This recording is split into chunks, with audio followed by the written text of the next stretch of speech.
क्यों आई हो यहाँ? कहानी शुरू होती है 3 दोस्तों से, राघव, मानव और ईशान। तीनों कॉलेज के बाद पहली बार कहीं घूमने निकले थे। राघव हमेशा कहता था, भाई जिंदगी में थोड़ा एडवेंचर जरूरी है, वरना यादें क्या बनेंगी।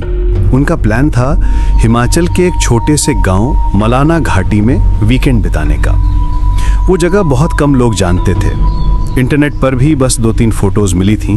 एक झील, घने देवदार के पेड़ और उनके बीच एक पुराना सरियाना गेस्ट हाउस। रात के 8 बजे जब उनकी गाड़ी उस घाटी की सड़क पर पहुंची, हवा में हल्की ठंडक थी, आसमान बादलों से घिरा हुआ था। पहाड़ी रास्ते पर एक पुरानी सफेद एसयूवी धीरे धीरे ऊपर चढ़ रही थी। हेडलाइट की रोशनी कोहरे को चीरते हुए मुश्किल से कुछ फीट तक ही दिख रही थी। सड़क संकरी थी, एक तरफ खाई, दूसरी तरफ घना जंगल। गाड़ी के अंदर 3 दोस्त थे। राघव ड्राइव कर रहा था, उसकी आंखें सड़क पर टिकी हुई थीं, लेकिन चेहरा थका हुआ लग रहा था। मानव पीछे बैठा था, खिड़की से बाहर झांकते हुए पेड़ों की काली परछाइयां देख रहा था। ईशान ने अपने फोन की टॉर्च ऑन कर रखी थी, क्योंकि बाहर का कोहरा इतना गाढ़ा था कि हेडलाइट भी बेअसर लग रही थी। भाई, ये सही में रास्ता है ना? ईशान ने थके स्वर में पूछा। राघव ने बिना नजर हटाए जवाब दिया, डर गया क्या? गूगल मैप तो यही दिखा रहा है, बस थोड़ा और ऊपर। मानव हल्का सा हंसा। कहीं ये गूगल मैप हमें ऊपर से सीधा नीचे घाटी में न गिरा दे। गाड़ी आगे बढ़ी और धीरे धीरे कोहरा और घना होता गया। रास्ता अब कंकरीला था। टायरों के नीचे छोटे छोटे पत्थर चरमराते हुए आवाज कर रहे थे। पेड़ों की डालियां हवा में झूलती और कभी कभी गाड़ी के शीशे से टकराती। गाड़ी के भीतर सन्नाटा था, बस इंजन की हल्की गुनगुनाहट और उनकी सांसें सुनाई दे रही थी। करीब 10 मिनट बाद सामने एक पुराना लकड़ी का बोर्ड दिखा। वो आधा टूटा हुआ था, उस पर हल्का सा हरा मॉस जमा हुआ था। बोर्ड पर लिखा था, Sariyana guest house, welcome to peace. लेकिन पीस शब्द पर किसी ने गाढ़े लाल रंग से क्रॉस का निशान बना दिया। राघव ने धीरे से कहा, लगता है यही है। ईशान ने माथे पर शिकन डाली। अरे भाई, ये पीस तो किसी ने पीसेस बना दिया है। मानव ने हंसने की कोशिश की, पर उसके चेहरे से झलक रहा था कि वो सहज नहीं है। राघव ने गाड़ी अंदर मोड़ दी। गेस्ट हाउस तक पहुंचने वाला रास्ता कीचड़ और जड़ों से भरा हुआ था। दोनों ओर ऊंचे देवदार के पेड़ थे, जिनके बीच से हल्की धुंध रेंगती हुई नीचे उतर रही थी। कभी कभी हवा चलती तो पेड़ों की डालियां एक दूसरे से टकराती और ऐसा लगता मानो कोई फुसफुसा रहा हो।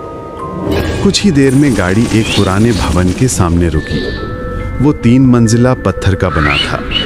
ऊपर की दीवारों से बेलें लिपटी हुई थीं और खिड़कियों के शीशे आधे टूटे हुए। मुख्य दरवाजा लकड़ी का था, गहरा भूरा, जिस पर पुराने जमाने की लोहे की चौखट लगी हुई थी। ये तो किसी भूतिया फिल्म का सेट लग रहा है। मानव ने धीमे से कहा।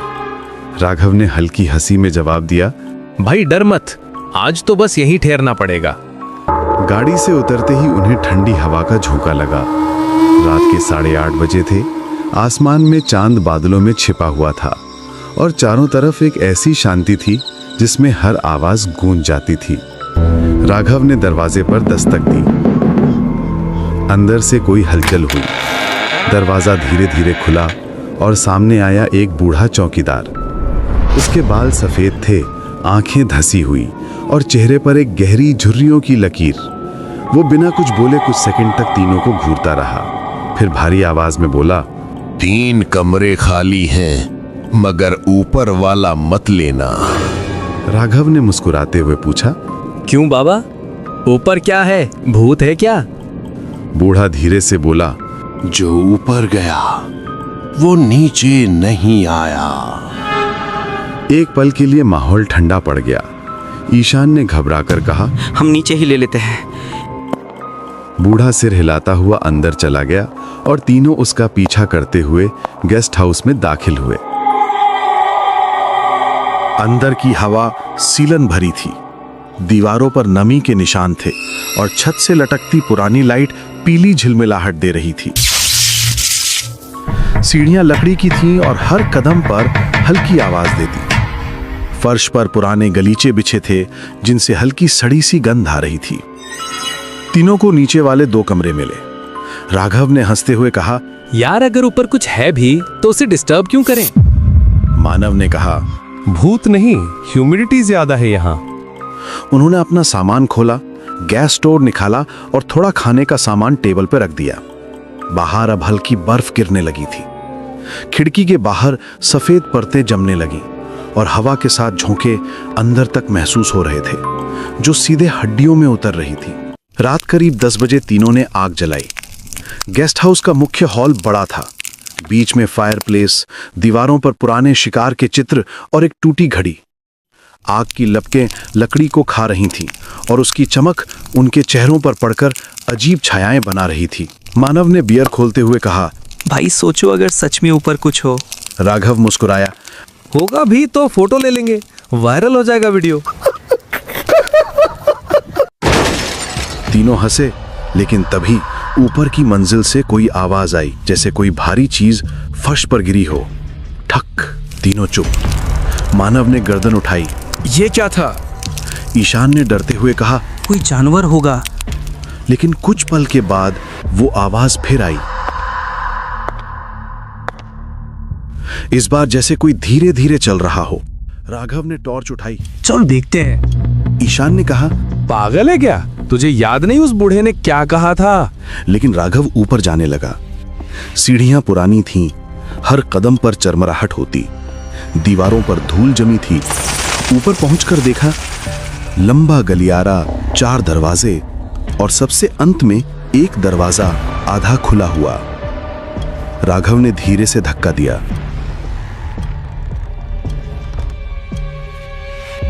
कमरा अंधेरे में डूबा हुआ था। अंदर सिर्फ एक पुरानी लकड़ी की कुर्सी थी जो अपने आप हिल रही थी। झूला सी कुर्सी जो आगे पीछे झूल रही थी, मानो कोई उस पर बैठा हो और अभी अभी उठा हो। तीनों जड़ हो गए। राघव ने टॉर्च की रोशनी कुर्सी पर डाली, लेकिन वहां कुछ नहीं था। फर्श पर बस पुराने पैर के निशान थे, जैसे गीले पैरों से कोई चला हो। मानव ने डरते हुए कहा, राघव चलो तुरंत नीचे चलते हैं। अचानक दरवाजा अपने आप बंद हो गया। ईशान चीखा, राघव। टॉर्च बुझ गई। अंधेरा, बस सांसों की आवाजें। कुछ पल बाद दीवार के पीछे से फुसफुसाहट हुई। क्यों आए हो यहाँ? तीनों ने मुड़कर देखा। कुर्सी अब स्थिर थी, पर उसके पीछे एक परछाई थी, लंबी, टेढ़ी और चेहरे पर बस काला धब्बा जहां आंखें होनी चाहिए थीं। राघव ने जोर से दरवाजा धक्का दिया और नीचे भागे। उनके पैरों के नीचे फर्श चरमराया और नीचे पहुंचते ही उन्होंने देखा, बूढ़ा चौकीदार अब वहां नहीं था। टेबल पर उसकी लाठी पड़ी थी और फर्श पर ताजा खून की बूंदें, और अब पूरा हॉल पीले धुएं से भरा लग रहा था। मानव ने कांपते हुए कहा, बूढ़ा कहाँ गया? वो अभी यही था। ईशान ने फर्श की तरफ देखा। खून की बूंदें धीरे धीरे दरवाजे की तरफ खिंचती जा रही थीं, जैसे कोई उन्हें घसीटकर बाहर ले गया हो। तीनों ने एक दूसरे की ओर देखा, फिर धीरे धीरे उस निशान का पीछा करने लगे। दरवाजा उन्होंने खोला तो बाहर ठंडी हवा का झोंका आया। बर्फ अब तेजी से गिर रही थी। चांद बादलों के बीच से आधा झांक रहा था और सामने लकड़ी का लंबा बरामदा फैला था, जिसके अंत में अंधेरा निगल चुका था। निशान बरामदे से होते हुए पिछवाड़े तक गए। वहां एक छोटा सा रास्ता था जो जंगल की ओर जाता था।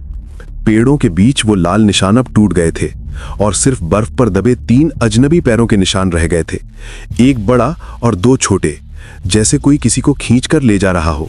राघव वापस चलते हैं, सुबह देखते हैं। ईशान ने डरते हुए कहा, लेकिन राघव ठहर गया। उसकी आंखें कुछ ढूंढ रही थी। याद है बूढ़े ने क्या कहा था? ऊपर वाला कमरा मत लेना। उसने धीरे से आगे देखा। शायद जो ऊपर था वही उसे ले गया। तीनों वापस अंदर लौटे, दरवाजा बंद किया और कुर्सियां लगाकर टिकाया। गेस्ट हाउस अब और भी डरावना लग रहा था।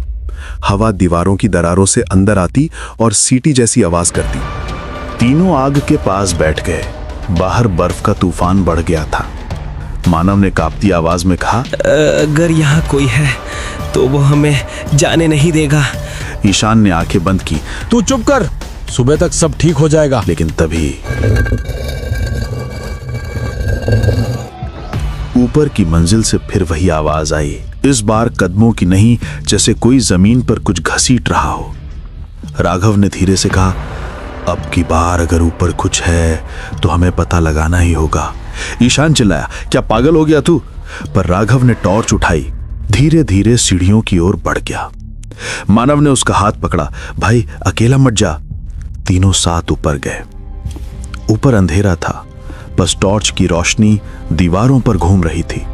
हर दीवार पर अजीब से निशान थे। किसी ने नाखूनों से खरोचा था, कुछ जगहों पर पुराने खून के धब्बे थे। कमरा अब भी खुला था, वही झूलती कुर्सी बीच में रखी थी, पर इस बार उसके सामने एक आईना था, धुंधला पुराना, जिसकी सतह पर अंगुलियों के निशान बने राघव हुए थे। पास गया। आईने में उसने खुद को देखा, पर उसके पीछे 3 परछाइयां थीं, एक ईशान और दूसरी मानव की, कोई तीसरा। वो झटके से पीछे मुड़ा, पर वहां कोई नहीं था। ईशान और मानव दरवाजे के पास ही थे। क्या हुआ? मानव ने पूछा। राघव बस घूरता रहा। अभी यहाँ कोई था। अचानक कमरे की लाइट टिमटिमाई। दीवारों पर बनी दरारें फैलने लगी। आईना अपने आप कांपने लगा और फिर उसके बीच से एक हाथ निकला। लंबी उंगलियां, सड़ी त्वचा और उसके नाखूनों के नीचे खून जमा था। तीनों चीख पड़े। राघव ने पीछे हटते हुए टॉर्च फेंक दी, जो फर्श पर गिरकर घूमी और रोशनी सीधी दीवार पर पड़ी। वहां अब बूढ़ा चौकीदार खड़ा था, लेकिन उसका चेहरा मानो जला हुआ था। वो बोला नहीं, बस उंगली से नीचे की ओर इशारा किया, फिर धीरे धीरे पीछे हटता गया और अंधेरे में गायब हो गया। तीनों नीचे भागे, दरवाजा खोलने की कोशिश की, पर वो हिला नहीं। मानव ने पूरी ताकत लगाई, फिर भी बंद। ईशान ने पीछे देखा, सीढ़ियों के ऊपर से कोई उतर रहा था, धीरे धीरे, कदम दर कदम। ईशान चिल्लाया, कौन है वहां? और ऊपर से वही आवाज आई, वो जो तुम तीनों के साथ है। तीनों ने पीछे मुड़कर देखा। वो इंसान नहीं था, वो वही परछाई थी जो आईने में दिखी थी। चेहरा बिना आंखों के और शरीर जैसे धुएं से बना हो। वो उतरते हुए रुक रुक कर झुकता था, जैसे किसी टूटी हड्डी वाला चल रहा हो। राघव ने पास की लकड़ी उठाई, आग में डुबोकर जलाया और सीढ़ियों की ओर फेंक दिया। लपटें उठी, पर वो परछाई लपटों से नहीं चली, बल्कि और नजदीक आ गई। अब वो फर्श के पास थी और उसका चेहरा साफ दिखा। वो बूढ़ा चौकीदार ही था, लेकिन उसकी आंखों से धुआं निकल रहा था। उसने बस एक शब्द कहा, ऊपर मेरी लाश। राघव ने पीछे मुड़कर देखा, सीढ़ियों के बगल में दीवार फटी हुई थी और उस फटी जगह से एक पुरानी रस्सी लटक रही थी, जिसके नीचे एक हड्डियों का ढेर पड़ा था। ईशान ने कांपते हुए कहा, वो ये वही है। कमरे में हवा भारी हो गई। दीवारों पर बने निशान चमकने लगे। हर तस्वीर, हर खिड़की हिलने लगी। बर्फ का तूफान अब अंदर तक आ गया था। तीनों भागे। उसी वक्त गेस्ट हाउस के अंदर से म्यूजिक बजने लगा, एक पुराना रेडियो जिसकी सुई अपने आप घूम रही थी, और आवाज आई, आज फिर कोई आया है, फिर कोई नहीं जाएगा। पीछे दरवाजा खुला। राघव ने देखा कि दरवाजे के पास एक मिट्टी का तेल से भरा हुआ डब्बा था। उसने उस डब्बे को उठाया और कमरे में फेंक दिया। मानव चिल्लाया, जला दो इसे, सब खत्म। राघव ने माचिस निकाला और जलाकर फेंक दिया। आग भड़क उठी, गेस्ट हाउस जलने लगा। तीनों बाहर भागे, लेकिन तभी ईशान अचानक से वहीं पर रुक गया।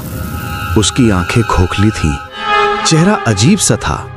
वो बोला, तुम दोनों जाओ, मैं तो यहीं रहता हूं। और वो धीरे धीरे पलटा। उसके चेहरे पर वही परछाई थी जो उन्होंने ऊपर देखी थी। राघव और मानव ने भागते हुए पीछे पलटकर देखा। गेस्ट हाउस राख में बदल गया, लेकिन खिड़की से वो काला साया झांक रहा था। सूरज निकला और गांव के कुछ लोग वहां पहुंचे। उन्हें बस राख मिली और 2 घायल लड़के, राघव और मानव। पुलिस ने रिपोर्ट में लिखा, तीसरा लड़का गायब है, शायद आग में झुलस गया। लेकिन जब राघव होश में आया तो उसने कहा वो अब भी वहीं है, ऊपर वाले कमरे में, और वो हम तीनों में से एक था। 2 साल बाद कोई और ट्रैवलर उस घाटी में पहुंचा।